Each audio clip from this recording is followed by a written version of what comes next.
gouvernement permettrait d'ailleurs de me rendre hommage pour avoir été le seul homme politique à avoir dans l'histoire de France réussi à regrouper ce que l'on appelle les forces nationales, justement. Mais aujourd'hui pendant 40 ans.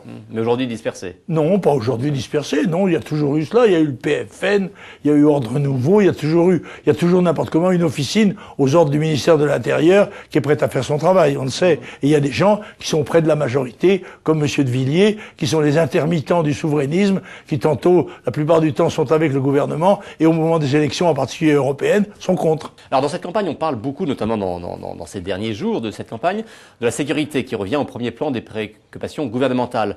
À l'école, par exemple, Xavier Darcos a prôné l'installation de portiques pour détecter les armes.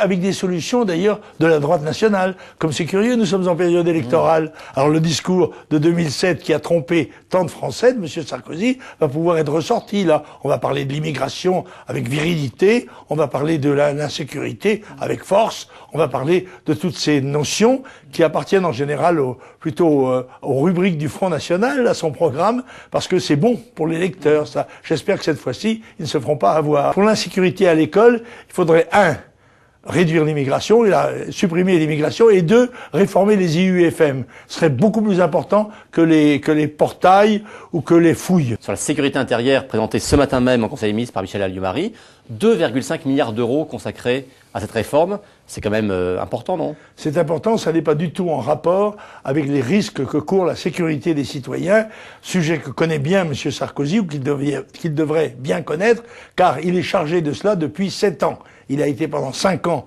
vice-président, vice-premier ministre, comme ministre d'État de l'Intérieur et des Finances. Il est maintenant président de la République, sujet qu'il connaît bien, sur lequel il ment, comme d'ailleurs sur l'entrée de la Turquie, en affirmant que la sécurité a grandi ou l'insécurité a diminué, ce qui est totalement faux, comme peuvent s'en rendre compte les gens en lisant leur journal le matin.